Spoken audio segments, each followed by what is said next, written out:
ಪ್ರಥಮ ಪಿಯುಸಿ ಕನ್ನಡ ವಿಷಯದ ಉಪನ್ಯಾಸ ಮಾಲಿಕೆಗೆ ತಮಗೆಲ್ಲರಿಗೂ ಸ್ವಾಗತ. ಇಂದು ನಾವು ಬೋಳಿಶಂಕರ ನಾಟಕದ ಮುಂದುವರೆದ ಭಾಗವಾದಂತಹ 8ನೇ ಅಧ್ಯಾಯ ಬಿಸಿಲು ಬೆಳಗುವ ಹಸಿರ ಸಿರಿನಾಡ ಸೀಮೆ ಎಂಬ ಅಧ್ಯಾಯವನ್ನು ಕುರಿತು ಅಭ್ಯಾಸ ಮಾಡೋಣ. ಕಳೆದ ತರಗತಿಯಲ್ಲಿ ನಾವು ನೋಡಿದ ಹಾಗೆ ಬೋಳಿಶಂಕರ ರಾಜಕುಮಾರಿಯ ಹೊಟ್ಟೆ ನೋವನ್ನು ವಾಸಿ ಮಾಡಿದ್ದಾನೆ, 3 ಪಿಶಾಚಿಗಳನ್ನು ಸಾಯಿಸಿದ್ದಾನೆ ಹಾಗೂ 3 ಪಿಶಾಚಿಗಳಿಂದ 3 ರೀತಿಯ ವರಗಳನ್ನು, ಶಕ್ತಿಗಳನ್ನು ಪಡೆದುಕೊಂಡಿದ್ದಾನೆ. ಆ 3 ಶಕ್ತಿಗಳನ್ನು, 3 ವರಗಳನ್ನು ಪಡೆದಿರುವಂತಹ ಬೋಳಿಶಂಕರ ಹೇಗೆ ಅದನ್ನು ಬಳಸಿಕೊಳ್ಳುವಂತಹ ಪ್ರಯತ್ನವನ್ನು ಮಾಡ್ತಾನೆ, ಅವನ ಮನೋಧರ್ಮ, ಮನಸ್ಥಿತಿ ಯಾವ ರೀತಿಯಲ್ಲಿ ಕೆಲಸವನ್ನು ಮಾಡುತ್ತೆ ಎಂಬ ವಿಚಾರಗಳನ್ನು ಈ ಅಧ್ಯಾಯದಲ್ಲಿ ನಾವು ಕಾಣಬಹುದು.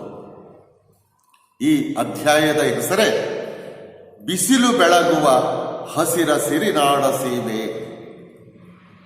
ಬಿಸಿಲಿನಲ್ಲೂ ಹಸಿರನ್ನು ಸೃಷ್ಟಿ ಮಾಡುವಂತಹ ಒಂದು ಶಕ್ತಿ ಬೋಳಿಶಂಕರನಲ್ಲಿ ನಾವು ಕಾಣಬಹುದು. ಅಧ್ಯಾಯ ಬಿಸಿಲು ಬೆಳಗುವ ಹಸಿರ ಸಿರಿನಾಡ ಸೀಮೆ. ಭಾಗವತ ಮತ್ತು ಕೋಡಂಗಿ ವೇದಿಕೆಯ ಮೇಲೆ ನಿಂತಿದ್ದಾನೆ. ಕೋಡಂಗಿ ಭಾಗವತರಿಗೆ ಹೇಳ್ತಾನೆ, ಇವತ್ತು ನೀವು ನನ್ನ ಜೊತೆ ಅರಮನೆಗೆ ಬರಬೇಕಿತ್ತು ಭಾಗವತರೇ. ರಾಜಕುಮಾರಿಯ ಹೊಟ್ಟೆ ನೋವು ವಾಸಿ ಮಾಡಿದೆ, 3 ಪಿಶಾಚಿಗಳನ್ನ ಬಾಯಾರೆ ಕೊಂದು ಬಂದೆ, ನಾಡಿಗೆ ವಸಂತ ಮಾಸವನ್ನು ಕೈಯಾರೆ ಕರೆದುಕೊಂಡು ಬಂದೆ. ಬೋಳಿಶಂಕರ ಮಾಡಿರುವಂತಹ ಈ ಕೆಲಸವನ್ನ ನಾನೇ ಮಾಡಿದ್ದು ಎಂದು ಹೇಳಿಕೊಳ್ಳುವ ಪ್ರಯತ್ನವನ್ನ ಕೋಡಂಗಿ ಮಾಡ್ತಾನೆ. ಈ ರೀತಿಯ ಸ್ವಭಾವದವರು ನಮ್ಮ ನಡುವೆ ಬಹಳಷ್ಟು ಜನಗಳಿದ್ದಾರೆ ಎಂಬುದನ್ನು ಕೂಡ ನಾವು ಗಮನಿಸಬೇಕು. ಇವತ್ತು ನೀವು ನನ್ನ ಜೊತೆ ಅರಮನೆಗೆ ಬರಬೇಕಿತ್ತು, ನಾನು ರಾಜಕುಮಾರಿಯ ಹೊಟ್ಟೆ ನೋವನ್ನು ವಾಸಿ ಮಾಡಿದೆ. ಅಷ್ಟೇ ಅಲ್ಲ, 3 ಪಿಶಾಚಿಗಳನ್ನ ಬಾಯಾರೆ ಕೊಂದೆ. ಶಿವ ಶಿವ ಎಂದು ಹೇಳುವುದರ ಮೂಲಕ 3 ಪಿಶಾಚಿಗಳನ್ನು ಕೊಂದಿದ್ದೇನೆ. ಹಾಗಾಗಿ ನಾಡಿಗೆ ವಸಂತ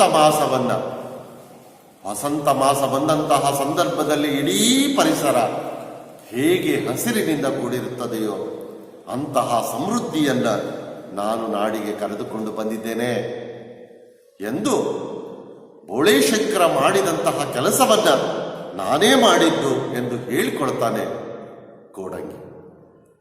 ಆಗ ಭಾಗವತರು ಕೇಳ್ತಾರೆ, ನಿನ್ನ ಜೊತೆ ಬೆಪ್ತಟ್ಟಿ ಬೋಳಿಶಂಕರ ಇರ್ಲಿಲ್ವೋ?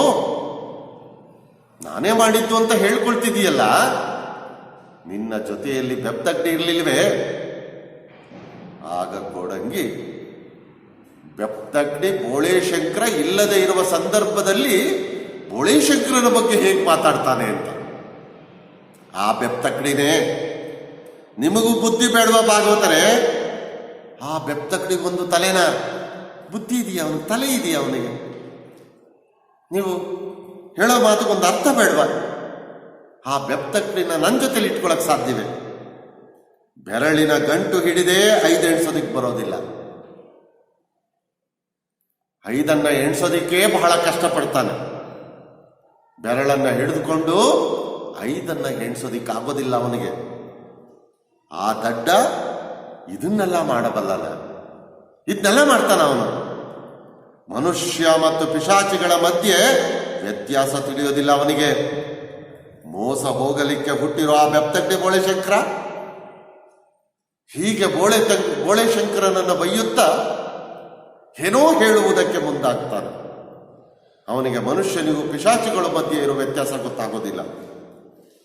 ಮೋಸ ಹೋಗಲಿಕ್ಕಾಗಿಯೇ ಹುಟ್ಟಿರುವಂತಹ ವ್ಯಕ್ತಿ ಅವನು. ಇಂತಹ ಬೋಳಿಶಂಕರ ಇನ್ನು ಮುಂದುವರಿಸಿ ಏನೋ ಹೇಳಕ್ ಹೋಗ್ತಾನೆ, ಅಷ್ಟೊತ್ತಿಗೆ ಬೋಳಿಶಂಕರ ಬಂದ್ಬಿಡ್ತಾನೆ. ಬೋಳಿಶಂಕರ ಬರುವನು, ಅವನನ್ನು ನೋಡಿದ ತಕ್ಷಣ ಮಾತು ಬದಲಿಸಿ ಅಂತ ಏನೇನೋ ಹೇಳ್ತಿದ್ದಾರೆ. ಆವಾಗ ನಾನು ಹೇಳ್ದೆ, ತಮ್ಮಂದಿರ ನಮ್ಮ ಬೋಳೆ ಶಂಕರ ಅಂದ್ರೆ ಏನಂದ್ಕೊಡ್ರಿ ಅಂತ. ವ್ಯಕ್ತಿ ಇದ್ದಾಗ ಒಂದು ರೀತಿಯಲ್ಲಿ ಮಾತನಾಡುವ, ಅವನು ಇಲ್ಲದಿದ್ದಾಗ ಮತ್ತೊಂದು ರೀತಿಯಲ್ಲಿ ಮಾತನಾಡುವಂತಹ ವ್ಯಕ್ತಿಗಳು ನಮ್ಮ ನಡುವೆ ಸಾವಿರಾರು ಜನಗಳಿದ್ದಾರೆ ಅಂತ. ಇಲ್ಲಿ ಬೋಳೆ ಶಂಕರ ಇಲ್ಲದಿದ್ದ ಸಂದರ್ಭದಲ್ಲಿ ಏನೇನೋ ಹೇಳಲಿಕ್ಕೆ ಹೊರಡುವಂತಹ ಇದೇ ಕೊಡಗಿ ಬೋಳೆ ಶಂಕರ ಬಂದಾಗ ಅವನ ಎದುರಿಗೆ ಮಾತನ್ನ ಬದಲಿಸಿ ಮತ್ತೊಂದು ರೀತಿಯಲ್ಲಿ ಮಾತನಾಡ್ತಾನೆ. ಆಗ ಬೋಳೆ ಶಂಕರ ಹೇಳ್ತಾನೆ ಕೋಡಂಗಿಗೆ, ನನ್ನ ಪರ ವಕೀಲಿ ಮಾಡಿದ್ದಕ್ಕಾಗಿ ನೋಡಯ್ಯ, ನಿನಗೆ ಬೆಳ್ಳಿ ಚಮಚಾಗಿರೆ ಕೊಟ್ಟಿದ್ದೇನೆ, ಬದುಕೋ ಹೋಗು. ಅಷ್ಟರಲ್ಲಿ ಮಂತ್ರಿ ಬರುವನು. ಇಷ್ಟೊತ್ತು ನೀನು ನನ್ನ ಪರವಾಗಿ ಮಾತನಾಡ್ದಲ್ಲ, ನಾನು ನಿನಗೆ ಬೆಳ್ಳಿ ಚಮಚಾಗಿರಿ ಕೊಡ್ತೇನೆ. ಬೆಳ್ಳಿ ಚಮಚವನ್ನ ಉಡುಗೊರೆಯಾಗಿ ಕೊಡ್ತಾನೆ. ಚಮಚಾಗಿರಿಯನ್ನು ಮಾಡಿಕೊಂಡಿರು ಅಂತ ಹೇಳ್ತಾನೆ. ಹೋಗು ಎಂದು ಅವನಿಗೆ ಹೇಳುವಷ್ಟರಲ್ಲಿ ಮಂತ್ರಿ ಅಲ್ಲಿಗೆ ಬರ್ತಾನೆ. ರಾಜ್ಯದ ಮಂತ್ರಿ ಬರ್ತಾನೆ. ಆಗ ಬಂದಂತಹ ಮಂತ್ರಿ ಕೂಗ್ತಾನೆ, ಅಯ್ಯ ಯಾರಲ್ಲಿ? ಕೋಡಂಗಿ. ಮಂತ್ರಿ ಮಹಾಶಯರಿಗೆ ನಮಸ್ಕಾರ. ಬಹುಮಾನ ಕೊಡೋದಕ್ಕೆ ಬಂದಿರಿ ತಾನೆ? ಬಹುಮಾನ ಕೊಡೋದಕ್ಕೆ ಬಂದಿದ್ದೀರಲ್ವಾ? ನಮಸ್ಕಾರ ನಿಮಗೆ. ಬನ್ನಿ. ಬೆಪ್ತಗ್ನಿ ಬೋಳೆ ಶಂಕರ ಯಾರು? ಆಗ ಕೇಳ್ತಾನೆ ಮಂತ್ರಿ, ಬೆಪ್ತಗ್ನಿ ಬೋಳೆ ಶಂಕರ ಯಾರು ನಿಮ್ಮಿಬ್ಬರಲ್ಲಿ? ಕೋಡಂಗಿ ಬಹುಮಾನದ ಆಸೆಗಾಗಿ ಮಂತ್ರಿಗೆ ಹೇಳ್ಬಿಡ್ತಾನೆ, ನಾನೇ. ಆಗ ಮಂತ್ರಿ ಮತ್ತೊಂದು ಪ್ರಶ್ನೆ ಕೇಳ್ತಾನೆ, ರಾಜಕುಮಾರಿಗೆ ಮದ್ದು ಕೊಟ್ಟವನು ನೀನೇಯಾ? ರಾಜಕುಮಾರಿಗೆ ಮದ್ದನ್ನು ಕೊಟ್ಟವನು ನೀನೇನಾ ಅಂತ ಕೇಳಿದಾಗ ಭಯ ಶುರುವಾಗ್ಬಿಡುತ್ತೆ. ಒಂದು ವೇಳೆ ರಾಜಕುಮಾರಿಗೆ ಕೊಟ್ಟಿರುವಂತಹ ಮದ್ದು ಏನಾದರೂ ಕೆಟ್ಟ ಪರಿಣಾಮವನ್ನು ಉಂಟು ಮಾಡಿದ್ರೆ, ಮೊದಲ ಬಾರಿಗೆ ಬಹುಮಾನವನ್ನು ಕೊಟ್ಟಿದ್ರೆ ಕೊಡಗಿ ತಗೊಂಡ್ರು, ನೀನೇನಾ ರಾಜಕುಮಾರಿಗೆ ಮದ್ದು ಕೊಟ್ಟವನು ಅಂತ ಕೇಳಿದಾಗ ಸ್ವಲ್ಪ ಅನುಮಾನ ಶುರುವಾಗುತ್ತೆ.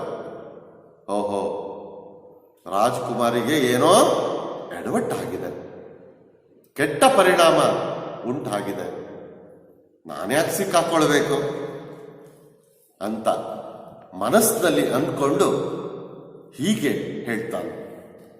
ಏನೋ ಅಪಾಯವಾಗಿದೆ ತನ್ನಲ್ಲಿ ಹೇಳ್ಕೊಳ್ತಾನೆ. ಈಗ ಬೋಳೆ ಶಂಕರನನ್ನು ಅವನ ದಡ್ಡತನ ಕಾಪಾಡಬೇಕಷ್ಟೆ.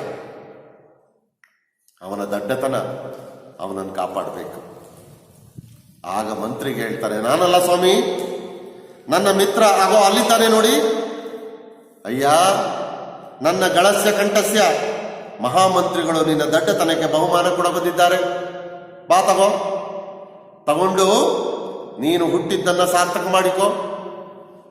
ನೀನು ಹುಟ್ಟಿದ್ದಿನ ಕಾಣಿಸ್ತಾರೆ ಅಂತ ಬಾ, ನಿನಗೆ ಶಿಕ್ಷೆ ಕೊಡ್ತಾರೆ. ನೀನು ಅವರು ಕೊಡುವಂತಹ ಬಹುಮಾನವನ್ನ ತೆಗೆದುಕೋ. ಬೋಳೆ ಶಂಕರನನ್ನ ಕೋಡಂಗಿ ಅಲ್ಲಿಗೆ ಕರೀತಾನೆ. ಆಗ ಬೋಳೆ ಶಂಕರ ಅಲ್ಲಿಗೆ ಬರ್ತಾನೆ. ಬಂದಂಥವನು ಮಂತ್ರಿಗೆ, ನಮಸ್ಕಾರ ಸ್ವಾಮಿ. ನಮಸ್ಕಾರ. ಆಗ ಮಂತ್ರಿ ಬೋಳೆ ಶಂಕರನಿಗೆ ಹೇಳ್ತಾನೆ, ನಿಮ್ಮ ಸುದೈವಕ್ಕೆ ನನ್ನ ಹೃತ್ಪೂರ್ವಕ ಅಭಿನಂದನೆಗಳು. ನಿಮ್ಮ ಸುದೈವಕ್ಕೆ ನನ್ನ ಮನಸ್ಪೂರ್ವಕವಾದಂತಹ ಅಭಿನಂದನೆ, ಶುಭಾಶಯ ನಿಮಗೆ, ಅಭಿನಂದಿಸ್ತಾನೆ. ಆಗ ಬೋಳೆ ಶಂಕರನಿಗೆ ಒಂದೂ ಅರ್ಥವಾಗದೆ, ಅವನಿಗೆ ಯಾವ ಆಸೆಯೂ ಇಲ್ಲ. ಮತ್ತೊಬ್ಬರಾಗಿದ್ರೆ ಇಷ್ಟೊತ್ತಿಗೆ ರಾಜ್ಯ ಕೊಡಬೇಕಾಗಿತ್ತು, ರಾಜಕುಮಾರಿನ ಮದುವೆ ಮಾಡಬೇಕಾಗಿತ್ತು ಅನ್ನೋ ಕನಸಿನಲ್ಲೇ ಮುಳುಗಿರ್ತಿದ್ರು. ಆದರೆ ಅದೆಲ್ಲವನ್ನ ಮರ್ತಿದ್ದಾನೆ ಬೋಳೆ ಶಂಕರ. ಮದ್ದನ್ನ ಕೊಟ್ಟು ಬಂದದ್ದೆಷ್ಟೋ ಅಷ್ಟೇ, ಮತ್ತೆ ಅದರ ಬಗ್ಗೆ ಚಿಂತೆ ಇಲ್ಲ ಬೋಳೆ ಶಂಕರನಿಗೆ. ಮಂತ್ರಿ ಬಂದು ನಿಮ್ಮ ಸುದೈವಕ್ಕೆ ನನ್ನ ಹೃತ್ಪೂರ್ವಕ ಅಭಿನಂದನೆಗಳು ಅಂತ ಅಭಿನಂದನೆಯನ್ನು ಸಲ್ಲಿಸಿದಾಗ ಬೋಳೆ ಶಂಕರ ಹೇಳ್ತಾನೆ, ಯಾಕೆ ಸ್ವಾಮಿ ಇಂಥ ದೊಡ್ಡ ಮಾತು? ನನ್ನಂತಹ ಸಾಮಾನ್ಯವಾದಂತಹ ವ್ಯಕ್ತಿಗೆ ಇಂಥ ದೊಡ್ಡ ಮಾತನ್ನು ಯಾಕೆ ಹೇಳ್ತಿದ್ದೀರಿ? ಆಗ ಮಂತ್ರಿ ವಿವರಿಸಿ ಹೇಳ್ತಾನೆ, ನೀವು ಕೊಟ್ಟ ಮದ್ದಿನಿಂದ ರಾಜಕುಮಾರಿಯ ಹೊಟ್ಟೆ ನೋವು ವಾಸಿಯಾದದ್ದು ಮಾತ್ರವಲ್ಲ, ನಿಮಗೆ ಅವಳನ್ನು ಕೊಟ್ಟು ಮದುವೆ ಮಾಡಿ ರಾಜನನ್ನಾಗಿ ಮಾಡಬೇಕಂತ ರಾಜರು ತಮ್ಮ ತೀರ್ಮಾನವನ್ನು ಸಾರಿಬಿಟ್ಟಿದ್ದಾರೆ. ನೀವು ಕೊಟ್ಟಂತಹ ಮದ್ದಿನಿಂದ ರಾಜಕುಮಾರಿಯ ಹೊಟ್ಟೆ ನೋವು ವಾಸಿಯಾಗಿದೆ. ಹಾಗಾಗಿ ರಾಜ್ಯವನ್ನು ಹಾಗೂ ರಾಜಕುಮಾರಿಯನ್ನು ಕೊಟ್ಟು ನಿಮಗೆ ಮದುವೆ ಮಾಡಿಕೊಡಬೇಕು, ರಾಜ್ಯವನ್ನು ನಿಮಗೆ ಅರ್ಪಿಸಬೇಕು ಅಂತ ನಮ್ಮ ರಾಜರು ತೀರ್ಮಾನವನ್ನ ಮಾಡಿಬಿಟ್ಟಿದ್ದಾರೆ. ಬೇಗನೆ ಬಂದು ಸದರಿ ಪದವಿಗಳನ್ನು ನೀವು ಒಪ್ಕೋಬೇಕು. ನಮ್ಮ ರಾಜರು ಈ ತೀರ್ಮಾನಗಳನ್ನು ಮಾಡಿರುವುದರಿಂದ ನೀವು ಬೇಗ ಬಂದು ಈ ಪದವಿಗಳನ್ನು ಒಪ್ಕೋಬೇಕು, ಸ್ವೀಕರಿಸಬೇಕು. ನೀವು ಬನ್ನಿ. ಬೋಳೇಶಂಕರನನ್ನ ಕರೆದುಕೊಂಡು ಹೋಗಲಿಕ್ಕಾಗಿ ಈ ಮಂತ್ರಿ ಬಂದಿದ್ದಾನೆ. ಇಲ್ಲಿ ನಾವು ಸ್ವಲ್ಪ ಯೋಚನೆಯನ್ನು ಮಾಡಬೇಕು. ಈ ಸಂದರ್ಭದಲ್ಲಿ ಬೋಳೇಶಂಕರನ ಸ್ಥಾನದಲ್ಲಿ ನಾವು ನೀವುಗಳು ಏನಾದರೂ ಇದ್ದಿದ್ರೆ ಏನ್ ಮಾಡ್ತಿದ್ವಿ? ಇಡೀ ರಾಜ್ಯವನ್ನು ಕೊಟ್ಬಿಡ್ತೀವಿ, ರಾಜಕುಮಾರಿಯನ್ನು ಕೊಟ್ಟು ಮದುವೆ ಮಾಡ್ತೀವಿ ಅಂತ ಯಾರಾದರೂ ಬಂದು ಹೇಳಿದ್ರೆ ನಾವೆಲ್ಲ ಓಡೋಗ್ಬಿಡ್ತಿದ್ವಿ ಅಲ್ವಾ? ಆದರೆ ಬೋಳೇಶಂಕರ ಏನ್ ಮಾಡ್ತಾನೆ ನೋಡಿ, ಮಂತ್ರಿಗೆ ಹೀಗೆ ಹೇಳ್ತಾನೆ, ಇದು ಏಕಪಕ್ಷೀಯವಾದ ತೀರ್ಮಾನ, ಇದಕ್ಕೆ ನನ್ನ ಅನುಮತಿಯೂ ಬೇಕಲ್ಲವೇ? ಇಂತಹ ದೊಡ್ಡ ತೀರ್ಮಾನವನ್ನು ತೆಗೆದುಕೊಳ್ಳುವಾಗ ಏಕಪಕ್ಷೀಯವಾಗಿ ತೆಗೆದುಕೊಂಡ್ರೆ ಹೇಗೆ? ಇಂತಹ ತೀರ್ಮಾನವನ್ನು ತೆಗೆದುಕೊಳ್ಳುವಾಗ ನೀವು ನನ್ನ ಅಭಿಪ್ರಾಯವನ್ನು ಕೇಳಬೇಕಲ್ವೇ? ನನ್ನ ಅಭಿಪ್ರಾಯ ಏನು? ನನಗೆ ರಾಜ್ಯ ಬೇಕೇ? ರಾಜಕುಮಾರಿಯನ್ನು ಮದುವೆಯಾಗಲು ಇಷ್ಟ ಇದೆಯೇ? ನನ್ನ ಅಭಿಪ್ರಾಯವನ್ನು ಕೇಳಬೇಕು. ನನ್ನ ಅಭಿಪ್ರಾಯವನ್ನು ಕೇಳದೆ ನೀವು ಇಂತಹ ಬಹುದೊಡ್ಡದಾದಂತಹ ತೀರ್ಮಾನವನ್ನು ತೆಗೆದುಕೊಳ್ಳೋದು ಎಷ್ಟು ಸರಿ? ಇದು ಏಕಪಕ್ಷೀಯವಾದಂತಹ ತೀರ್ಮಾನ, ಒಂದೇ ಕಡೆ ತೆಗೆದುಕೊಳ್ಳುವಂತಹ ತೀರ್ಮಾನ. ಇದಕ್ಕೆ ನಾನು ಒಪ್ಪಿಗೆ ಇಲ್ಲ. ಆಗ ಮಂತ್ರಿ ಹೇಳ್ತಾನೆ, ಇವನ ದಡ್ಡತನವನ್ನು ನೋಡಿ, ಇಷ್ಟು ಸುಂದರವಾದ ಕಾಣಿಕೆಗಳನ್ನು ಯಾರು ಬೇಡ ಅಂತಾರೆ ಸ್ವಾಮಿ? ಅಲ್ಲಯ್ಯ, ಇವೇನು ಕೆಟ್ಟ ಕಾಣಿಕೆಗಳ? ಇಡೀ ರಾಜ್ಯವನ್ನು ಕೊಡೋದು, ರಾಜಕುಮಾರಿಯನ್ನು ಕೊಟ್ಟು ಮದುವೆ ಮಾಡೋದು ಸುಂದರವಾದಂತಹ ಬಹುಮಾನಗಳು. ಇದರಿಂದ ನಿನ್ನ ಬದುಕನ್ನು ನೀನು ಸುಂದರವಾಗಿಸ್ಕೊಳ್ಬಹುದು. ಇಂತಹ ಕಾಣಿಕೆಗಳನ್ನ ಯಾರಾದ್ರೂ ಬೇಡ ಅಂತಾರ ಹೇಳಿ? ಬೋಳೇಶಂಕರ ಹೇಳ್ತಾನೆ, ನಾನಂತೀನಲ್ಲ, ಬೇರೆ ಯಾರೋ ಬೇಡ ಅನ್ನದೇ ಇರಬಹುದು, ಆದರೆ ನಾನು ಬೇಡ ಅಂತಿದ್ದೀನಲ್ಲ, ನನಗೆ ಬೇಕಾಗಿಲ್ಲ. ಇದಾವುದರಲ್ಲಿಯೂ ನನಗೆ ಇಷ್ಟವಿಲ್ಲ. ಆಗ ಮಂತ್ರಿ ಹೇಳ್ತಾನೆ, ಮಹಾರಾಜರಲ್ಲಿ ಹೀಗೆಂದು ಅರಕೆ ಮಾಡಿಕೊಳ್ಳ? ಬೋಳೇಶಂಕರ ಹೀಗೆ ಹೇಳ್ತಿದ್ದಾನೆ ಅಂತ ನಾನು ಹೋಗಿ ರಾಜನಿಗೆ ಹೇಳಿ, ಏನು ನಿಮ್ಮ ಅಭಿಪ್ರಾಯ? ನಿಮ್ಮ ಅಭಿಪ್ರಾಯ ಏನು ಅದನ್ನು ತಿಳಿಸಿ ನೀವು. ಅದಕ್ಕೆ ಬೋಳೇಶಂಕರ ಹೇಳ್ತಾನೆ, ದಯವಿಟ್ಟು ನದಿಯನ್ನು ಬಂಧಿಸಲಾಗುವುದಿಲ್ಲ. ಬಂಧಿಸಿದರೆ ನೀರಿಗೆ ಅದರದೇ ಆದ ನಿಯಮಗಳಿವೆ ಅಂತ ಹೇಳಿ.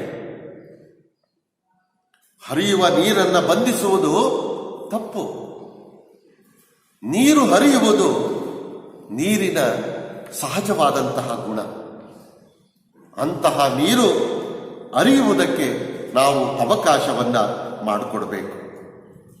ತನ್ನ ಗುಣಕ್ಕನುಗುಣವಾಗಿ ಸ್ವಚ್ಛಂದವಾಗಿ ಹರಿಯುತ್ತಾ ತನ್ನ ನಿಯಮಗಳನ್ನು ಪಾಲಿಸುವುದಕ್ಕೆ ನಾವು ನೀರಿಗೆ ಅವಕಾಶವನ್ನು ಮಾಡಿಕೊಡ್ತೀವಲ್ಲ, ಹಾಗೆ ನೀರು ಹರಿಯುವ ಗುಣವನ್ನ ಹೇಗೆ ಹೊಂದಿದೆಯೋ ಅಂತಹ ಗುಣವನ್ನು ಹೊಂದಿರುವವನು ನಾನು. ಹಾಗಾಗಿ ಯಾವತ್ತೂ ಕೂಡ ಹರಿಯುವ ನದಿಯನ್ನು ಬಂಧಿಸಿಡುವುದಕ್ಕೆ ಸಾಧ್ಯವಿಲ್ಲ. ಹಾಗಾಗಿ ಬಂಧಿಸಿದರೆ ನೀರಿಗೆ ತನ್ನದೇ ಆದಂತಹ ನಿಯಮಗಳಿವೆ. ನೀವು ನನ್ನನ್ನು ರಾಜನನ್ನಾಗಿ ಮಾಡುವುದಾದರೆ ನನಗೆ ನನ್ನದೇ ಆದಂತಹ ನಿಯಮಗಳಿವೆ. ಆ ನಿಯಮಗಳನ್ನು ನೀವು ಒಪ್ಕೋಬೇಕು. ಆಗ ಮಂತ್ರಿ ಹೇಳ್ತಾನೆ, ಆ ನಿಯಮಗಳು ಯಾವುವು ಅಂತ ತಿಳಿಯಬಹುದೋ? ಸರಿಯಪ್ಪ, ಏನೋ ನಿಯಮಗಳಿದ್ದಾವೆ ಅಂತ ಹೇಳ್ತಿದ್ದೀಯಲ್ಲ, ಹಾಗಾದ್ರೆ ಆ ನಿಯಮಗಳು ಯಾವುವು ಅಂತ ನಾನು ತಿಳಿದುಕೊಳ್ಳಬಹುದಾ? ಆಗ ಬೋಳಿಶಂಕರ ಹೇಳ್ತಾನೆ, ಈ ಅಂಶವನ್ನು ನಾವಿಲ್ಲಿ ಗಮನಿಸಬೇಕು. ಬಹಳ ಮುಖ್ಯವಾದಂತಹ ಅಂಶ ಇದು. ನಾಟಕದ ವಸ್ತುವೇ ಇಂತಹ ವಿಷಯಗಳ ಆಧಾರದ ಮೇಲೆ ನಿಂತಿರುವುದು ಅನ್ನೋದನ್ನ ನಾವು ಗಮನಿಸಬೇಕು. ಬೋಳಿಶಂಕರ ಮಂತ್ರಿಗೆ ಹೇಳ್ತಾನೆ, ನೋಡಿ, ನಾನು ರಾಜನಾದರೆ ರಾಜ್ಯದಲ್ಲಿ ಸೈನ್ಯ ಇರೋದಿಲ್ಲ. ಮೊದಲನೇ ಅಂಶ ಇದು. ನಾನೇನಾದರೂ ಒಂದು ವೇಳೆ ರಾಜನಾದರೆ ನನ್ನ ರಾಜ್ಯದಲ್ಲಿ ಸೈನ್ಯ ಇರಕೂಡದು. ತೆರಿಗೆಗಳು ಇರೋದಿಲ್ಲ, ತೆರಿಗೆ ಇರಬಾರದು. ನಾಣ್ಯಗಳು ಇರೋದಿಲ್ಲ, ನಾಣ್ಯಗಳು ಇರಬಾರದು. ರಾಜರಾಣಿಯರಿಂದ ಹಿಡಿದು ಎಲ್ಲರೂ ದುಡಿತಾರೆ. ಸಾಮಾನ್ಯ ವ್ಯಕ್ತಿಯಿಂದ ಹಿಡಿದು ರಾಜರಾಣಿಯವರೆಗೆ ಎಲ್ಲರೂ ಕೂಡ ದುಡಿಬೇಕು, ದುಡಿದೇ ತಿನ್ನಬೇಕು. ಎಲ್ಲರೂ ಉಣ್ತಾರೆ. ದುಡಿಯದ ಸೋಂಬೇರಿಗಳಿಗೆ ಖಂಡಿತ ಅವಕಾಶವಿಲ್ಲ. ಯಾರು ದುಡಿಯುವುದಿಲ್ಲವೋ, ಯಾರು ಕಷ್ಟಪಡೋದಿಲ್ವೋ ಅವರಿಗೆ ನಮ್ಮ ರಾಜ್ಯದಲ್ಲಿ ಬದುಕುವುದಕ್ಕೆ ಅವಕಾಶ ಇಲ್ಲ. ಈ ಅಂಶಗಳು ಬೋಳಿಶಂಕರನ ಒಂದು ವ್ಯಕ್ತಿತ್ವವನ್ನ ಸಾಬೀತು ಮಾಡುವ ಬಹುಮುಖ್ಯವಾದಂತಹ ಅಂಶಗಳು. ಇವುಗಳನ್ನ ಒಂದೊಂದಾಗಿ ನಾವು ಇಲ್ಲಿ ಗಮನಿಸಬಹುದು. ನಮ್ಮ ರಾಜ್ಯದಲ್ಲಿ ಸೈನ್ಯ ಇರೋದಿಲ್ಲ. ಸೈನ್ಯ ಒಂದು ವೇಳೆ ಇಲ್ಲದೆ ಇದ್ರೆ ಏನೆಲ್ಲ ತೊಂದರೆಗಳಾಗ್ತವೆ? ಬೋಳಿಶಂಕರನ ದೂರದೃಷ್ಟಿಯನ್ನು ನಾವಿಲ್ಲಿ ಗಮನಿಸಬೇಕು. ಸೈನ್ಯವನ್ನು ನಾವು ಯಾಕೆ ಇಟ್ಕೊಳ್ತೀವಿ? ಯುದ್ಧ ಮಾಡಲಿಕ್ಕೆ, ತನ್ನನ್ನ ರಕ್ಷಣೆ ಮಾಡಿಕೊಳ್ಳಿಕ್ಕೆ, ತನ್ನ ರಾಜ್ಯವನ್ನ ರಕ್ಷಣೆ ಮಾಡಿಕೊಳ್ಳಿಕ್ಕೆ, ಇನ್ನೊಂದು ರಾಜ್ಯವನ್ನ ಆಕ್ರಮಿಸುವುದಕ್ಕೆ ನಾವು ಸೈನ್ಯವನ್ನ ಇಟ್ಕೊಳ್ತೇವೆ. ಸೈನ್ಯವೇ ಇಲ್ಲದೆ ಹೋದ್ರೆ ಇನ್ನೊಂದು ರಾಜ್ಯದ ಮೇಲೆ ಯುದ್ಧ ಮಾಡುವ ಅವಕಾಶಗಳೇ ಬರೋದಿಲ್ಲ. ಯುದ್ಧ ಮಾಡದೇ ಇದ್ರೆ ದ್ವೇಷ ಉಂಟಾಗೋದಿಲ್ಲ. ಯುದ್ಧ ಮಾಡಿದ ಮೇಲೆ ತಾನೇ ಸೋತವರು ಗೆದ್ದವರ ಮೇಲೆ ಮತ್ತೆ ಸಂಚಲನ ಮಾಡೋದು, ಮತ್ತೆ ಯುದ್ಧ ನಡೆಯುತ್ತೆ. ಮತ್ತೆ ಸೋತವರು ಗೆಲ್ಲುವ ಯೋಚನೆಯನ್ನು ಮಾಡ್ತಿರ್ತಾರೆ. ಯುದ್ಧ ನಿರಂತರವಾಗಿ ನಡೆಯುವಂತಹ ಒಂದು ಪ್ರಕ್ರಿಯೆ ಅದು. ಯುದ್ಧ ಮಾನವ ಲೋಕದ ಮಾಯದ ಗಾಯ. ಹಾಗಾಗಿ ಸೈನ್ಯವೇ ಇಲ್ಲದೆ ಹೋದ್ರೆ ಯುದ್ಧ ಮಾಡುವ ಪ್ರಸಂಗವೇ ಬರೋದಿಲ್ಲ. ಯುದ್ಧ ಮಾಡದೇ ಇದ್ರೆ ಯಾರೂ ಕೂಡ ನಮ್ಮ ಮೇಲೆ ದ್ವೇಷವನ್ನ ಮಾಡೋದಿಲ್ಲ.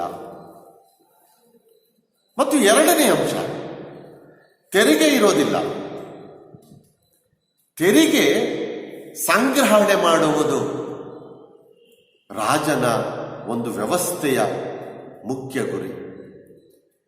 ತೆರಿಗೆಯನ್ನ ವಸೂಲಿ ಮಾಡದೇ ಇದ್ರೆ, ತೆರಿಗೆ ಹಣವನ್ನ ಸಂಗ್ರಹಿಸಿ ಇಡದೆ ಹೋದ್ರೆ ಬೇರೆ ರಾಜ್ಯದವರು ನಮ್ಮ ರಾಜ್ಯದ ಮೇಲೆ ಆಕ್ರಮಣವನ್ನು ಮಾಡೋದಿಲ್ಲ. ತೆರಿಗೆ ಮಾಡುವುದು, ತೆರಿಗೆ ವಸೂಲಿ ಮಾಡುವುದು ಒಂದು ರೀತಿಯಲ್ಲಿ ಸುಲಿಗೆ ಇದ್ದ ಹಾಗೆ, ಜನಸಾಮಾನ್ಯರನ್ನ ಶೋಷಣೆ ಮಾಡುವುದು ಅನ್ನುವ ಹಾಗೆ. ಹಾಗಾಗಿ ತೆರಿಗೆನೇ ಇಲ್ಲದೆ ಇದ್ರೆ ಯಾರು ಶೋಷಣೆಗೆ ಒಳಗಾಗೋದಿಲ್ಲ. ಹಾಗೂ ಮತ್ತೊಂದು ರಾಜ್ಯದವರು ಸಂಗ್ರಹಿಸಿರುವಂತಹ ತೆರಿಗೆ ಹಣವನ್ನ ಕಬಳಿಸುವುದಕ್ಕಾಗಿ ಆಕ್ರಮಣವನ್ನು ಮಾಡೋದಿಲ್ಲ. ಹಾಗಾಗಿ ತೆರಿಗೆ ಇರಬಾರದು. ಮೂರನೇದು, ನಾಣ್ಯ ಇರೋದಿಲ್ಲ. ನಾಣ್ಯ ಇದ್ದರೆ ತಾನೇ ಹಣವನ್ನ ಕೂಡಿಡಬೇಕು ಎಂಬ ಭಾವನೆ ಬರೋದು. ಹಣವೇ ಇಲ್ಲದೆ ಇದ್ರೆ ಕೂಡಿಡುವಂತಹ ಪ್ರಸಂಗವೇ ಬರೋದಿಲ್ಲ. ಕೂಡು ಇಡದೇ ಇದ್ರೆ ಯಾರಿಗೂ ಆಸೆ ಬರೋದಿಲ್ಲ. ಹಣ ಅಂದ್ರೆ ಹೆಣನೂ ಬಾಯ್ಬಿಡುತ್ತೆ ಅಂತಾರೆ. ಹಣದ ಚಲಾವಣೆ ಇದ್ದಾಗ ಆಸೆ ಶುರುವಾಗುತ್ತೆ. ಆಸೆ ಶುರುವಾದಾಗ ಸಂಗ್ರಹಣೆ ಶುರುವಾಗುತ್ತೆ. ಯಾವಾಗ ಸಂಗ್ರಹಣೆಯನ್ನು ಶುರು ಮಾಡ್ತೀವಿಯೋ ಆಗ ಮೋಸ, ವಂಚನೆ, ಕಪಟ ಶುರುವಾಗುತ್ತೆ. ನಾಣ್ಯದ ಚಲಾವಣೆಯೇ ಇಲ್ಲದೆ ಹೋದ್ರೆ ಯಾರಲ್ಲಿಯೂ ಆಸೆ ಇರೋದಿಲ್ಲ, ಕೂಡಿಡೋದಿಲ್ಲ, ಸಂಗ್ರಹ ಮಾಡೋದಿಲ್ಲ. ಆಗ ಎಲ್ಲರೂ ಕೂಡ ನೆಮ್ಮದಿಯಾಗಿ ಸುಖವಾಗಿ ಜೀವನವನ್ನು ಮಾಡ್ತಾರೆ. ಹಾಗಾದ್ರೆ ಬದುಕೋದು ಹೇಗೆ? ರಾಜರಾಣಿಯರಿಂದ ಹಿಡಿದು ಎಲ್ಲರೂ ದುಡಿತಾರೆ. ಈಗ ನಮ್ಮ ದೇಶದ ಹಲವಾರು ಸಮಸ್ಯೆಗಳಲ್ಲಿ ಒಂದು ಸಮಸ್ಯೆ ಯಾವುದಪ್ಪ ಅಂದ್ರೆ, ಕೆಲವರು ಮಾತ್ರ ದುಡಿಯುತ್ತಿರುವುದು, ಕೆಲವರು ಕುಳಿತು ತಿನ್ನುತ್ತಿರುವುದು. ಇಲ್ಲಿ ಕುಳಿತು ತಿನ್ನುವವರ ಸಂಖ್ಯೆ ಹೆಚ್ಚಾಗಿದೆ, ದುಡಿಯುವವರ ಸಂಖ್ಯೆ ಕಡಿಮೆಯಾಗಿದೆ. ಹಾಗಾಗಿಯೇ ನಾವು ಆಹಾರದ ಸಮಸ್ಯೆಯನ್ನು, ಮತ್ತೊಂದು ಸಮಸ್ಯೆಯನ್ನು ಕಾಣ್ತಾ ಇರೋದು. ಎಲ್ಲರೂ ದುಡಿಯುವಂತಹ ಪ್ರಯತ್ನವನ್ನ ಮಾಡಿದ್ರೆ ತಮಗೇನು ಬೇಕೋ ಅದನ್ನು ದುಡಿದುಕೊಳ್ಳುವ ಪ್ರಯತ್ನವನ್ನು ಮಾಡ್ತಾರೆ. ದುಡಿಮೆಯಲ್ಲಿಯೇ ಕಾಲವನ್ನ ಕಳೆಯೋದ್ರಿಂದ ಬೇರೊಂದು ವ್ಯವಹಾರಗಳಿಗೆ, ಕಪಟ, ಮೋಸ, ವಂಚನೆಗಳಿಗೆ ಅವಕಾಶ ಇರೋದಿಲ್ಲ. ಹಾಗಾಗಿ ಎಲ್ಲರಿಗೂ ಶ್ರಮದ ಮಹತ್ವ ತಿಳಿಬೇಕು. ಹಾಗಾಗಿ ರಾಜರಾಣಿಯರಿಂದ ಹಿಡಿದು ಎಲ್ಲರೂ ಕೂಡ ದುಡಿಬೇಕು, ದುಡಿದೇ ತಿನ್ನಬೇಕು. ದುಡಿಯದ ಸೋಮಾರಿಗಳಿಗೆ ನನ್ನ ರಾಜ್ಯದಲ್ಲಿ ಖಂಡಿತ ಅವಕಾಶ ಇಲ್ಲ. ಇದು ನಿಮ್ಮ ರಾಜನಿಗೆ ಒಪ್ಪಿಗೆ ಹಾಕೋದಾದ್ರೆ ನೀವು ಹೋಗಿ ರಾಜನಿಗೆ ತಿಳಿಸಬಹುದು, ನಾನು ರಾಜನ ಪದವಿಯನ್ನು ಸ್ವೀಕರಿಸ್ತೇನೆ. ಹೀಗೆ ರಾಜನ ಪದವಿಯನ್ನು ಒಪ್ಪಿಕೊಳ್ಳುವುದಾದರೆ ಇಂತಹ ನಿಯಮಗಳನ್ನು ಪಾಲಿಸಬೇಕಾಗುತ್ತದೆ ಎಂಬ ಬೋಳೇಶಂಕರನ ಒಂದು ದೂರದೃಷ್ಟಿ, ಸಮಾಜ ವ್ಯವಸ್ಥೆಯ ಒಂದು ಅಭಿವೃದ್ಧಿಯ ಅಂಶವನ್ನ ಬೋಳೇಶಂಕರನ ಪಾತ್ರದಲ್ಲಿ ನಾವಿಲ್ಲಿ ಕಾಣಬಹುದು. ನಾವು ಎಷ್ಟೋ ಸಂದರ್ಭಗಳಲ್ಲಿ ಅಂದ್ಕೊಳ್ತೇವೆ, ಇಂಥದ್ದೊಂದು ವ್ಯವಸ್ಥೆಯನ್ನು ಸೃಷ್ಟಿ ಮಾಡಲಿಕ್ಕೆ ಸಾಧ್ಯವಿಲ್ಲ ಅಂತ. ಆದರೆ ಒಮ್ಮೆ ಯೋಚನೆ ಮಾಡಿ, ಇಂಥದ್ದೊಂದು ವ್ಯವಸ್ಥೆ ಸೃಷ್ಟಿಯಾದರೆ ಯಾವ ಕೆಟ್ಟ ಪರಿಣಾಮಗಳು ಕೂಡ ನಮ್ಮ ಸಮಾಜದ ಮೇಲೆ ಉಂಟಾಗೋದಿಲ್ಲ. ಇದು ಪ್ರಯತ್ನ ಮಾಡಬೇಕು, ಕಷ್ಟ ಆಗ್ಬಹುದು. ನಾಣ್ಯವಿಲ್ಲದೆ ಬದುಕಕ್ಕಾಗುತ್ತಾ ಅಂತ ಅಂದ್ಕೊಳ್ತೀವಿ. ನಾಣ್ಯವಿಲ್ಲದೆಯೂ ಬದುಕಬಹುದಲ್ಲವೇ? ಪ್ರಯತ್ನಿಸಿ ನೋಡಿ, ಸಾಧ್ಯವಿದೆ ಅಂತ. ಹೀಗೆ ಯಾರು ಕಾಣದಿರುವ, ಬಯಸದಿರುವ ಹೊಸ ರೀತಿಯ ಸಮಾಜವನ್ನು ಸೃಷ್ಟಿಸುವುದಕ್ಕೆ ಇಲ್ಲಿ ಕಂಬಾರರು ಬಯಸಿರುವುದನ್ನು ನಾವಿಲ್ಲಿ ಗಮನಿಸಬಹುದು. ಅತ್ಯಂತ ಪ್ರಾಚೀನ ಕಾಲಕ್ಕೆ ನಾವು ಹೋದಾಗ ಅವತ್ತು ಯಾವ ನಾಣ್ಯ ಇತ್ತು, ಯಾವ ತೆರಿಗೆ ಇತ್ತು, ಯಾವ ಸೈನ್ಯ ಇತ್ತು? ಜನಗಳು ಸಂತೋಷವಾಗಿ ನೆಮ್ಮದಿಯಾಗಿ ಬದುಕಿರಲಿಲ್ಲವೇ? ಆದರೆ ಇವತ್ತು ಮನುಷ್ಯನಿಗೆ ವಿದ್ಯೆ ಸಿಕ್ಕಿದೆ, ಅಧಿಕಾರ ಸಿಕ್ಕಿದೆ, ಹಣ ಸಿಕ್ಕಿದೆ, ಎಲ್ಲವೂ ಇದೆ. ಮನುಷ್ಯ ನೆಮ್ಮದಿಯಾಗಿ ಬದುಕುತ್ತಿದ್ದಾನೆಯೇ? ಎಷ್ಟು ಅವಕಾಶಗಳನ್ನು ಪಡೆದುಕೊಂಡಿದ್ದಾನೋ ಅಷ್ಟೇ ಸಮಸ್ಯೆಗಳನ್ನು ಇವತ್ತು ಮನುಷ್ಯ ಎದುರಿಸ್ತಿದ್ದಾನೆ. ಈ ಮಾತು ಕೂಡ ಸತ್ಯ.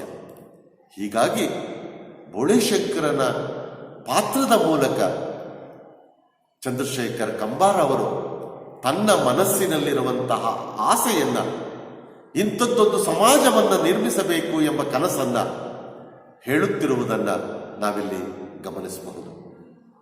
ಇಂತಹ ಮಾತುಗಳನ್ನು ಕೇಳಿಸಿಕೊಂಡಾಗ ಕೋಡಂಗಿ ಬೋಳೇಶಂಕರನಿಗೆ ಹೇಳ್ತಾನೆ, ಕೋಡಂಗಿ ಮೊದಲೇ ಒಬ್ಬ ಸೋಮಾರಿ.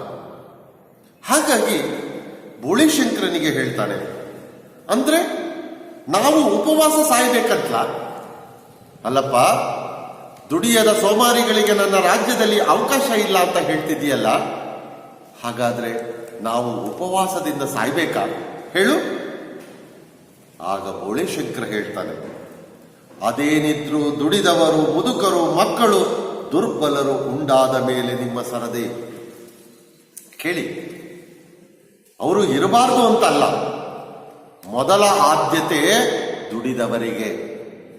ದುಡಿದವರು ಉಂಡಾದ ಮೇಲೆ ವಯಸ್ಸಾದವರು, ಮಕ್ಕಳು, ದುರ್ಬಲರು, ಸೋಮಾರಿಗಳು ಆನಂತರದಲ್ಲಿ ಊಟ ಮಾಡಬಹುದು.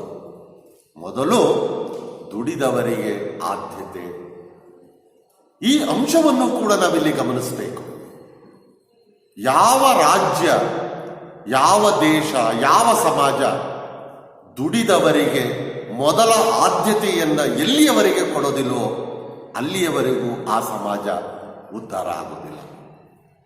ಹೀಗಾಗಿ ದುಡಿದವರಿಗೆ, ದುಡಿಯುವವರಿಗೆ ಮೊದಲ ಆದ್ಯತೆಯನ್ನ ಕೊಡಬೇಕು. ಅದೇ ಸಮಾಜದ ಮುಖ್ಯ ಲಕ್ಷಣವಾಗಬೇಕು. ಕೋಡಂಗಿಗೆ ಬೋಳೇಶಂಕರನ ಮೇಲೆ ಸಿಟ್ಟು ಬರುತ್ತೆ. ನನಗೀಗ ನನ್ನ ಪೂರ್ವಜರೆಲ್ಲರ ಸಿಟ್ಟು ಬರ್ತಾ ಇದೆ. ನೀನು ಹೊಸ ರಾಜನ ಹಾಗಲ್ಲ, ಕಟುಕನ ಹಾಗೆ ಕಾಣಿಸ್ತೀಯಪ್ಪ.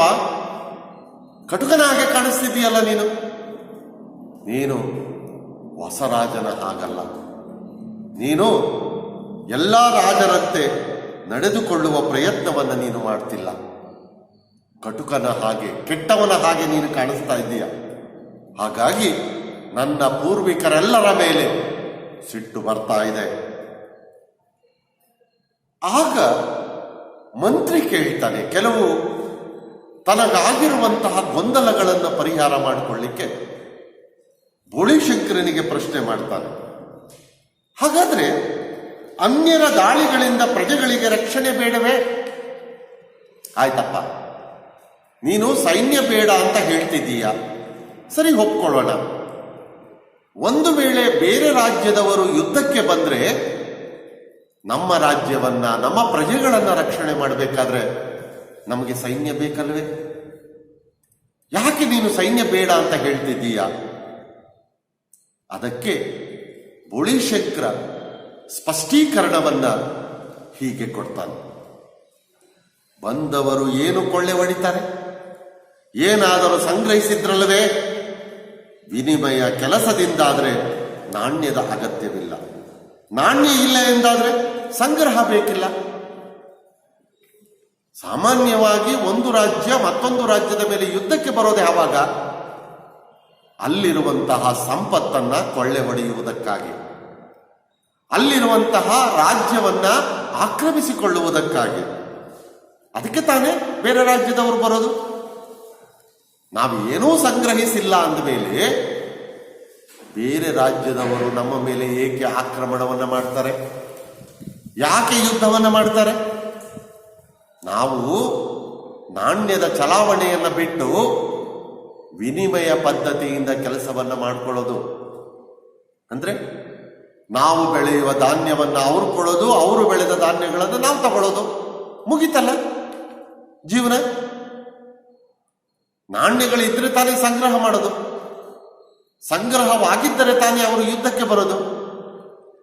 ನಾಣ್ಯದ ಸಂಗ್ರಹವೇ ಇಲ್ಲ ಅಂದ ಮೇಲೆ ಮತ್ತೊಬ್ಬರು ಯುದ್ಧಕ್ಕೆ ಬರುವ ಪ್ರಶ್ನೆಯೇ ಹುಟ್ಕೊಳ್ಳೋದಿಲ್ಲ. ಹಾಗಾಗಿ ಅದರ ಚಿಂತೆ ಬೇಡ. ಮತ್ತೆ ಮಂತ್ರಿ ಕೇಳ್ತಾನೆ, ಹಾಗಾದ್ರೆ ಕಾನೂನು, ಅದರ ರಕ್ಷಣೆ ಸರಿಯಪ್ಪ, ಹಾಗಾದ್ರೆ ಕಾನೂನು ಕಾಪಾಡೋದು ಹೇಗೆ? ಜನಗಳಿಗೆ ರಕ್ಷಣೆ ಕೊಡೋದು ಹೇಗೆ? ಅದಕ್ಕೆ ಬೋಳೇಶಂಕರ ಹೇಳ್ತಾನೆ, ದಾರಿ ತಪ್ಪಿದವರಿಗೆ ಗಾದೆ ಬಲ್ಲವರು ಬುದ್ಧಿ ಹೇಳ್ತಾರೆ. ಸಾಲದೆ ದಾರಿ ತಪ್ಪಿದಂತಹ ಜನಗಳಿಗೆ ಗಾದೆ ಬಲ್ಲವರು, ಗಾದೆ ಮಾತುಗಳನ್ನು ತಿಳಿದಿರುವಂತಹ ಹಿರಿ ಮನುಷ್ಯರು ಬುದ್ಧಿ ಹೇಳ್ತಾರೆ. ಅಷ್ಟು ಸಾಲದೆ ಪೊಲೀಸು ಕಾನೂನು ಬರುವುದಕ್ಕೆ ಮುಂಚೆ ಮೊದಲು ಹಳ್ಳಿಗಳಲ್ಲಿ ಕಾನೂನಿನ ಪಾಲನೆ ಹೇಗಾಗ್ತಾ ಇತ್ತು? ಊರಿನ ಜನಗಳೆಲ್ಲ ಸೇರ್ಕೊಂಡು ಒಂದು ಪಂಚಾಯಿತಿ ಮಾಡ್ತಿದ್ರು. ಪಂಚಾಯಿತಿಯಲ್ಲಿ ತಪ್ಪು ಮಾಡಿದವನಿಗೆ ಬುದ್ಧಿ ಹೇಳ್ತಾ ಇದ್ರು, ಶಿಕ್ಷೆ ಕೊಡ್ತಿದ್ರು. ಅವನು ತನ್ನ ತಪ್ಪುಗಳನ್ನು ತಿದ್ದುಕೊಳ್ತಿದ್ದ. ತಪ್ಪಿನಿಂದ ತಪ್ಪಿಸಿಕೊಳ್ಳುವುದಕ್ಕೆ ಅವಕಾಶವೇ ಇರಲಿಲ್ಲ. ಹಾಗಾಗಿ ಅವನು ತಪ್ಪುಗಳನ್ನು ತಿದ್ದುಕೊಳ್ತಿದ್ದ. ಆದರೆ ಇವತ್ತಿನ ಕಾನೂನು ವ್ಯವಸ್ಥೆಯಲ್ಲಿ ತಪ್ಪು ಮಾಡಿದವನು ತಪ್ಪಿಸಿಕೊಳ್ಳುವುದಕ್ಕೆ ಎಷ್ಟೊಂದು ಅವಕಾಶಗಳಿದ್ದಾವೆ. ಹಾಗಾಗಿಯೇ ತಪ್ಪುಗಳು ಜಾಸ್ತಿ ಆಗ್ತಿರೋದು. ಆ ಹಿನ್ನೆಲೆಯಲ್ಲಿ ನಾವು ಗಮನಿಸಬೇಕಾಗುತ್ತೆ. ಹಾಗಾಗಿ ಗಾದೆ ಬಲ್ಲಂತಹ ಜನ, ಹಿರಿಯರಾದಂತಹ ಜನ ಬುದ್ಧಿ ಮಾತುಗಳನ್ನು ಹೇಳ್ತಾರೆ. ಅವರು ಅದನ್ನು ತಿದ್ದುಕೊಳ್ತಾರೆ. ಇಷ್ಟು ಸಾಲದೆ ಕಾನೂನನ್ನು ಕಾಪಾಡಲಿಕ್ಕೆ ಕೋಡಂಗಿಗೆ ಬೋಳೇಶಂಕರನ ವಿಚಾರಗಳನ್ನು ಕೇಳಿ ಆಶ್ಚರ್ಯ ಆಗುತ್ತೆ, ಭಯನೂ ಆಗುತ್ತೆ. ಇವತ್ತು ಭೂಮಿ ಆಕಾಶ ಎರಡೂ ಸರಿ ಇಲ್ಲ. ವಾಯುಮಂಡಲ ಯಾಗ್ಯಾಗೋ ಬೀಸುತ್ತಿದೆ. ಇವತ್ತು ಭೂಮಿ ಆಕಾಶ ಎರಡೂ ಸರಿಯಾಗಿ ಕಾಣಿಸ್ತಿಲ್ಲ. ಗಾಳಿನೋ ಹೆಂಗಂದ್ರಂಗೆ ಬೀಸ್ತಾ ಇದೆ. ಏನಾಗ್ತಿದೆ ಇವತ್ತು? ಒಂದು ವೇಳೆ ಬೋಳೇಶಂಕರನಂತಹ ವಿಚಾರಗಳು, ಕಾನೂನುಗಳು ಏನಾದರೂ ಅನುಷ್ಠಾನಗೊಂಡ್ರೆ ನಮ್ಮಂಥವರ ಗತಿ ಏನು? ಇದು ಕೋಡಂಗಿಯ ಚಿಂತೆ. ಆಗ ಮಂತ್ರಿ ಬೋಳೇಶಂಕರನಿಗೆ ಕೇಳ್ತಾನೆ, ಜೀವನ ಪದ್ಧತಿ ಇಷ್ಟು ಸರಳವಾಗಿರೋದು ಸಾಧ್ಯವೇ? ನಿನ್ನ ವಿಚಾರಗಳನ್ನು ನಾನು ಒಪ್ಕೊಳ್ತೇನೆ. ಆದರೆ ಮನುಷ್ಯನ ಜೀವನ ಪದ್ಧತಿ ಇಷ್ಟೊಂದು ಸರಳವಾಗಿರುವುದಕ್ಕೆ ಸಾಧ್ಯವೇ? ಇಷ್ಟೊಂದು ಸರಳವಾದಂತಹ ಜೀವನವನ್ನು ನಡೆಸುವುದಕ್ಕೆ ಸಾಧ್ಯವೇ? ಹೇಳಿ. ಆಗ ಬೋಳೇಶಂಕರ ಹೇಳ್ತಾನೆ, ಈ ತನಕ ಅನೇಕ ಪದ್ಧತಿಗಳನ್ನು ನೋಡಿದೆವಲ್ಲ. ಸಮಾಜದ ಮನುಷ್ಯನ ಅಭಿವೃದ್ಧಿಗಾಗಿ ಎಷ್ಟೆಲ್ಲ ಪದ್ಧತಿಗಳನ್ನು ನಾವು ನೋಡ್ಕೊಂಡು ಬಂದಿದ್ದೇವೆ. ಎಷ್ಟೆಲ್ಲ ಅಭಿವೃದ್ಧಿಯ ವಿಚಾರಗಳನ್ನು ನಾವು ನೋಡಿದ್ದೇವೆ. ಆದರೆ ಮನುಷ್ಯ, ರಾಜ್ಯ, ವ್ಯವಸ್ಥೆ, ಸಮಾಜ ಅಭಿವೃದ್ಧಿಯನ್ನು ಕಂಡಿದೆಯೇ? ಹೇಳಿ.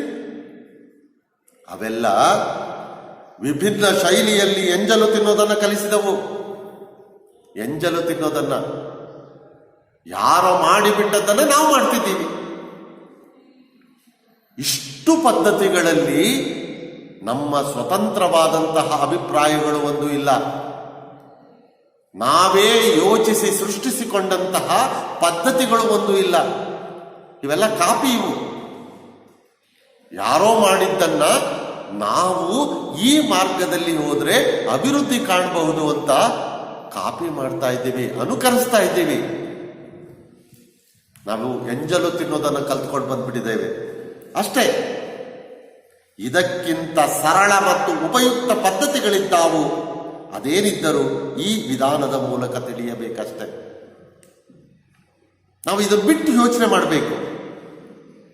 ಇವೆಲ್ಲಕ್ಕಿಂತ ಸರಳವಾದಂತಹ, ಉಪಯುಕ್ತವಾದಂತಹ ಹಲವಾರು ಪದ್ಧತಿಗಳಿದ್ದಾವೆ. ನಾವು ಯೋಚನೆ ಮಾಡಬೇಕು. ಇನ್ನೊಬ್ಬರನ್ನ ಅನುಕರಿಸುವುದು ಬಿಟ್ಟು, ಇನ್ನೊಬ್ಬರು ಮಾಡಿದಂತೆ ಮಾಡುವುದನ್ನು ಬಿಟ್ಟು ಸ್ವತಂತ್ರವಾಗಿ ಯೋಚಿಸುವುದನ್ನ, ನಮ್ಮದೇ ಅಭಿಪ್ರಾಯಗಳನ್ನು ಜಾರಿಗೊಳಿಸಿಕೊಳ್ಳುವ ಪ್ರಯತ್ನವನ್ನು ನಾವು ಮಾಡಬೇಕು. ಖಂಡಿತವಾಗಿಯೂ ಸಾಧ್ಯ. ಇಂತಹ ಸರಳವಾದಂತಹ ಜೀವನ ಪದ್ಧತಿ, ಆ ವಿಧಾನಗಳನ್ನು ಕಂಡುಕೊಂಡು ಅದರ ಮೂಲಕ ಜೀವನ ಮಾಡುವಂತಹ ಪ್ರಯತ್ನವನ್ನ ಮಾಡಬೇಕು. ಇದು ಒಂದು ಮಾಡಿ ನೋಡೋಣ. ಇದರಿಂದ ಅಭಿವೃದ್ಧಿ ಸಾಧ್ಯವೇ? ಆಮೇಲೆ ನೋಡೋಣ. ಸಾಧ್ಯವಿದೆ ಎಂಬುದನ್ನ ತನ್ನ ಅಭಿಪ್ರಾಯಗಳ ಮೂಲಕ ಇಲ್ಲಿ ಬೋಳೇಶಂಕರ ವ್ಯಕ್ತಪಡಿಸ್ತಾನೆ. ಹೀಗೆ ಆಗ ಮಂತ್ರಿ ಹೇಳ್ತಾನೆ, ಯಾವುದನ್ನು ಮಹಾರಾಜರಲ್ಲಿ ಅರಕೆ ಮಾಡುತ್ತೇನಪ್ಪ? ಮಹಾರಾಜರಲ್ಲಿ ಯಾವ ವಿಚಾರವನ್ನು ಹೇಳಿಕೊಳ್ಳಿ ನಾನು? ಯಾವುದನ್ನು ಹೇಳಬೇಕು? ಆಗ ಕೋಡಂಗಿ ಹೇಳ್ತಾನೆ ಮಂತ್ರಿಗೆ, ನೋಡಿ ಸ್ವಾಮಿ, ನಿಜ ಹೇಳಬೇಕಂದ್ರೆ ಬೋಳೇಶಂಕರ ಈ ಮಾತುಗಳನ್ನು ಹೇಳಿರೋದು ಕೇವಲ ದೇಶ ಪ್ರೇಮದಿಂದ, ದೇಶದ ಮೇಲಿನ ಪ್ರೀತಿಯಿಂದ, ಸಮಾಜವನ್ನು ಅಭಿವೃದ್ಧಿಪಡಿಸಬೇಕು ಎಂಬ ಕಾಳಜಿಯಿಂದ, ಎಲ್ಲರಿಗೂ ದುಡಿಯುವಂತಹ ಮಹತ್ವವನ್ನು ತಿಳಿಸಬೇಕು ಎಂಬ ಕಾರಣದಿಂದ, ಆಹಾರದ ಪ್ರಾಮುಖ್ಯತೆಯನ್ನು ಕಲಿಸಿಕೊಡಬೇಕು ಎಂಬ ವಿಚಾರದಿಂದ ಬೋಳೇಶಂಕರ ಈ ಮಾತುಗಳನ್ನು ಹೇಳಿರೋದು. ಇದಕ್ಕೆ ನೀವು ತಪ್ಪು ಅಭಿಪ್ರಾಯಗಳನ್ನು ಕಲ್ಪಿಸಬೇಡಿ. ಈ ವಿಚಾರಗಳನ್ನು ನೀವು ತಪ್ಪಾಗಿ ಅರ್ಥೈಸ್ಕೊಳ್ಬೇಡಿ. ನಿಜ ಹೇಳಬೇಕಂದ್ರೆ ಬೋಳೇಶಂಕರನಿಗೆ ದೇಶದ ಮೇಲೆ ಪ್ರೇಮ ಜಾಸ್ತಿ. ಅವನ ಹಾಗೆ ಈ ದೇಶವನ್ನು ಪ್ರೀತಿಸುವವರು ಇನ್ನೊಬ್ಬರಿಲ್ಲ. ಅತಿ ಹೆಚ್ಚು ಪ್ರೀತಿಸುವವನು, ಗೌರವಿಸುವವನು ಬಹುಶಃ ನಾನು ಕಂಡ ಹಾಗೆ ಬೋಳೇಶಂಕರನ ರೀತಿಯಲ್ಲಿ ದೇಶವನ್ನು ಪ್ರೀತಿಸುವಂತಹ ಮತ್ತೊಬ್ಬ ವ್ಯಕ್ತಿಯನ್ನು ಕಾಣುವುದಕ್ಕೆ ಸಾಧ್ಯವಿಲ್ಲ. ಈ ದೇಶದಲ್ಲಿರೋ ಹೊಲಸು ಕೂಡ ಚಂದ, ಇಷ್ಟು ಚಂದವಾದ ಹೊಲಸು ಬೇರೆಲ್ಲೂ ಇಲ್ಲ ಅಂತ ಅವನೇ ಹೇಳಿದ್ದು. ಒಳ್ಳೆಯದನ್ನ ಹೇಗೆ ಗೌರವಿಸುತ್ತಾನೋ ಕೆಟ್ಟದ್ದನ್ನು ಹಾಗೆ ಗೌರವಿಸ್ತಾನೆ. ಒಳ್ಳೆಯವರನ್ನ ಹೇಗೆ ಪ್ರೀತಿಸ್ತಾನೋ ಕೆಟ್ಟವರನ್ನು ಹಾಗೆ ಪ್ರೀತಿಸ್ತಾನೆ. ಕೆಟ್ಟವರನ್ನ ದ್ವೇಷಿಸಿದಾಗ ಏನಾಗುತ್ತೆ? ದ್ವೇಷ ಹೆಚ್ಚಾಗುತ್ತೆ. ಕೆಟ್ಟವರನ್ನ ಪ್ರೀತಿಸಿದಾಗ ಕೆಟ್ಟವರಲ್ಲಿರುವ ಕೆಟ್ಟತನ ಹೋಗುತ್ತೆ. ಅದಕ್ಕೆ ನಾನು ಹೇಳೋದು, ಈ ದೇಶದಲ್ಲಿರೋ ಹೊಲಸು ಕೂಡ ಚಂದ ಅಂತ ಹೇಳಿದವನು ಬೋಳೇಶಂಕರ. ಕೆಟ್ಟದ್ದು ಕೂಡ ಚೆನ್ನಾಗಿರುವಂಥದ್ದೇ. ಇಷ್ಟು ಚಂದವಾದ ಹೊಲಸು ಬೇರೆಲ್ಲೂ ಇಲ್ಲ ಅಂತ ಅವನೇ ಹೇಳಿದ್ದು. ಇಷ್ಟು ಚಂದವಾದಂತಹ ಹೊಲಸು ಬೇರೆ ಎಲ್ಲೂ ಕಾಣುವುದಕ್ಕೆ ಸಾಧ್ಯವಿಲ್ಲ. ಎಲ್ಲವನ್ನೂ ಪ್ರೀತಿಸುವವನು. ಆದ್ದರಿಂದ ರಾಜನೆದುರಿಗೆ ಹೇಳುವಾಗ ಕೇವಲ ದೇಶ ಪ್ರೇಮದಿಂದ ಪ್ರೇರಿತನಾಗಿ ಹೇಳಿದ್ದು, ಅನ್ಯತ ಭಾವಿಸಬೇಡಿ ಅಂತ ಸ್ವಲ್ಪ ಸಾರಿಸಿ ಹೇಳಿ. ಬೋಳೇಶಂಕರ ದೇಶದ ಮೇಲಿನ ಪ್ರೀತಿಯಿಂದ ಈ ಮಾತುಗಳನ್ನು ಹೇಳಿದಾನೆ. ನೀವು ತಪ್ಪಾಗಿ ಅರ್ಥೈಸಿಕೊಳ್ಳಬೇಡಿ ಎಂಬುದನ್ನ ರಾಜನಿಗೆ ಅರ್ಥವಾಗುವ ಹಾಗೆ ನೀವು ಹೇಳಬೇಕು ಎಂದು ಮಂತ್ರಿಗೆ ವಿವರಿಸಿ ಹೇಳ್ತಾನೆ ಕೋಡಂಗಿ. ಆಗ ಮಂತ್ರಿ, ಆಗಲಪ್ಪ, ಆಗ್ಲಿ, ಹಾಗೇ ಆಗಲಿ ಹೊರಡ್ತಾನೆ. ಆಗ ಬೋಳೇಶಂಕರ, ಅಯ್ಯ ಕೋಡಂಗಿ, ಯಾಕೆ ಹೀಗೆ ತಬ್ಬಿಬ್ಬಾಗಿ ನಿಂತೆ? ವಸಂತೋತ್ಸವ ಬಂದಿದೆ. ನಮಗೆ ಲಭ್ಯವಾಗಿರೋ ಮಜುಕೂರುಗಳನ್ನ ಮಕ್ಕಳಿಗೆ ತೋರಿಸಿ ಸಂತೋಷ ಪಡೋಣ. ನಡೆಯಯ್ಯ ಅಂದ್ರೆ ಸಂತೋಷ ಪಡೋಣ, ನಡೆಯಯ್ಯ ಅಂದ್ರೆ ನೀನು ಸುಮ್ಮನೆ ನಿಂತಿದ್ದೀಯಲ್ಲ. ನಾಡಿಗೆ ವಸಂತೋತ್ಸವ ಬಂದಿದೆ. ಎಲ್ಲ ಕಷ್ಟಗಳಿಂದ ನಾವು ಬಿಡುಗಡೆ ಹೊಂದ್ತಾ ಇದ್ದೇವೆ. ನನಗೆ ರಾಜನ ಪದವಿ, ನನ್ನ ಕನಸುಗಳು ಎಲ್ಲವೂ ಈಡೇರುವಂತಹ ಕಾಲ ಬರ್ತಾ ಇದೆ. ಈ ವಿಚಾರವನ್ನ ಮಕ್ಕಳಿಗೆ ಹೇಳಿ ಸಂತೋಷ ಪಡೋಣ, ಖುಷಿ ಪಡೋಣ, ನಡಿ ಹೋಗೋಣ. ಆಗ ಬೋಳೇಶಂಕರ ಈ ಮಾತುಗಳಿಗೆ ಕೋಡಂಗಿ ಹೇಳ್ತಾನೆ, ನಿಜ ನಿಜ, ನಾವು ಹಾಡೋದಕ್ಕೆ ಬೇಕಾದಷ್ಟು ಕಾರಣಗಳಿವೆ. ರಾಜರು ಕೊಡಲಿ ಬಿಡಲಿ, ಮಗಳನ್ನ ಕೊಡ್ತೇನೆ ಅಂತ ಅಂದ್ರಲ್ಲ, ಅದೇನು ಸಾಮಾನ್ಯವಾದ ಮಾತೆ? ರಾಜ ಕೊಡ್ಬೋದು ಬಿಡ್ಬೋದು, ಅದು ಬೇರೆ ಪ್ರಶ್ನೆ. ಆದ್ರೆ ರಾಜ ಕೊಡ್ತೇನೆ ಅಂತ ಹೇಳುತ್ತಲ್ಲ, ಅದು ಖಂಡಿತವಾಗಿಯೂ ಕೂಡ ಸಾಮಾನ್ಯವಾದ ಮಾತಲ್ಲ. ನಾವು ಸಂತೋಷ ಪಡುವುದಕ್ಕೆ ನಮ್ಮಲ್ಲಿ ಸಾಕಷ್ಟು ಕಾರಣಗಳಿವೆ. ಸಂತೋಷದ ಕಾರಣಗಳನ್ನು ಹುಡುಕಿಯೇ ನಾವು ಸಂತೋಷ ಪಡುವ ಪ್ರಯತ್ನವನ್ನು ಮಾಡಬೇಕು. ಸಂತೋಷದ ಕಾರಣಗಳನ್ನು ಹುಡುಕದೆ ದುಃಖವನ್ನು ಪಡ್ತಾ ಹೋದ್ರೆ, ದುಃಖವನ್ನು ಅನುಭವಿಸ್ತಾ ಹೋದ್ರೆ ನಮ್ಮ ಜೀವನ ಸುಖಮಯವಾಗಿ ಕೂಡಿರುವುದಕ್ಕೆ ಸಾಧ್ಯ ಇಲ್ಲ. ಆ ಒಂದು ಮಾತಿಗೆ 1000 ಬಾರಿ ಲಾಗ ಹಾಕಬೇಕು. ನೀನು ಹುಲ್ಲು ತಗೊಂಬಾ, ನಾನು ಧಾನ್ಯ ತರ್ತೇನೆ. ಅಲ್ಲಿ ತನಕ ಭಾಗವತರೇ, ಸಿಟಿಯ ಕಗ್ಗತ್ತಲೆಯಿಂದ ಪಾರಾಗಲು ಯತ್ನಿಸಿದವರ ಹಾಡನ್ನು ಹೇಳಿ, ಭಾಗವತರಿಗೆ ಒಂದು ಹಾಡನ್ನು ಹೇಳಿ ಅಂತ ಹೇಳಿ ಒಬ್ಬ ಹುಲ್ಲನ್ನು ತರೋದಿಕ್ಕೆ, ಒಬ್ಬ ಧಾನ್ಯವನ್ನು ತರೋದಿಕ್ಕೆ ಹೋಗ್ತಾರೆ. ಒಂದಷ್ಟು ನಾಣ್ಯಗಳನ್ನು ಸೃಷ್ಟಿಸಿ ಒಂದಷ್ಟು ಜನ ಸಿಪಾಯಿಗಳನ್ನು ಸೃಷ್ಟಿಸಿ ಅವರನ್ನ ಜನಗಳ ಮಕ್ಕಳ ಮುಂದೆ ತಂದು ಆಟ ಆಡಿ ಮನರಂಜಿಸಬೇಕು ಎಂಬ ವಿಚಾರದಿಂದ ಅವರು ಹೋಗ್ತಾರೆ. ಭಾಗವತರು ಸಿಟಿಯ ಕಗ್ಗತ್ತಲೆಯಿಂದ ಪಾರಾದವರ ಹಾಡನ್ನು ಹೇಳೋದಕ್ಕೆ ಪ್ರಾರಂಭಿಸ್ತಾರೆ. ಅದು ಮುಂದಿನ ದೃಶ್ಯ. ಈ ಅಧ್ಯಾಯದಲ್ಲಿ ಬೋಳೆಶಂಕರನ ಆಲೋಚನೆ, ಬೋಳೆಶಂಕರನ ಮನಸ್ಥಿತಿ ಎಂತಹುದು ಎಂಬುದು ನಮಗೆ ಸ್ಪಷ್ಟವಾಗಿ ತಿಳಿದು ಬರುತ್ತದೆ. ಸರ್ವ ರೋಗಗಳನ್ನು ವಾಸಿ ಮಾಡುವಂತಹ ಮದ್ದು, ಧಾನ್ಯದಿಂದ ನಾಣ್ಯ ಚಿನ್ನ ಮಾಡುವಂತಹ ಒಂದು ಮಂತ್ರ, ಸಿಪಾಯಿಗಳನ್ನು ಮಾಡುವಂತಹ ಒಂದು ಮಂತ್ರ, ಇಂತಹ ಅಮೂಲ್ಯವಾದಂತಹ 3 ಶಕ್ತಿಗಳು ನಮ್ಮಂಥ ಮನುಷ್ಯರಿಗೆ ದೊರಕಿದ್ರೆ ನಾವು ಇವುಗಳನ್ನು ಹೇಗೆ ದುರುಪಯೋಗ ಮಾಡಿಕೊಳ್ತಾ ಇದ್ವಿ, ಹೇಗೆ ಇವುಗಳನ್ನು ಬಳಸಿಕೊಳ್ತಾ ಇದ್ವಿ ಅನ್ನುವುದನ್ನ ನಾವೇ ಯೋಚನೆ ಮಾಡಬೇಕು. ಇಂತಹ ಅವಕಾಶಗಳು ಬೋಳೆಶಂಕರನಿಗೆ ದೊರಕಿದರೂ ಕೂಡ ಬೋಳೆಶಂಕರ ಇವುಗಳನ್ನು ಯಾವ ರೀತಿಯಲ್ಲಿ ಬಳಸಿಕೊಳ್ಳುವುದಕ್ಕೆ ಮುಂದಾಗ್ತಾನೆ, ಯಾವ ರೀತಿಯಲ್ಲಿ ಆಲೋಚನೆಯನ್ನು ಮಾಡ್ತಾನೆ ಎಂಬ ಹಲವಾರು ವಿಚಾರಗಳನ್ನು ಈ ಅಧ್ಯಾಯದಲ್ಲಿ ನಾವು ಕಾಣಬಹುದು. ಬಿಸಿಲು ಬೆಳಗುವ ಹಸಿರ ಸಿರಿನಾಡ ಸೀಮೆ ಅಧ್ಯಾಯದಲ್ಲಿ ಇಂತಹ ಹಲವಾರು ಅಂಶಗಳು ನಮಗೆ ಕಾಣಸಿಗ್ತವೆ. ಇಲ್ಲಿಗೆ ಈ ಅಧ್ಯಾಯವನ್ನು ಮುಕ್ತಾಯ ಮಾಡೋಣ. ಎಲ್ಲರಿಗೂ ನಮಸ್ಕಾರ.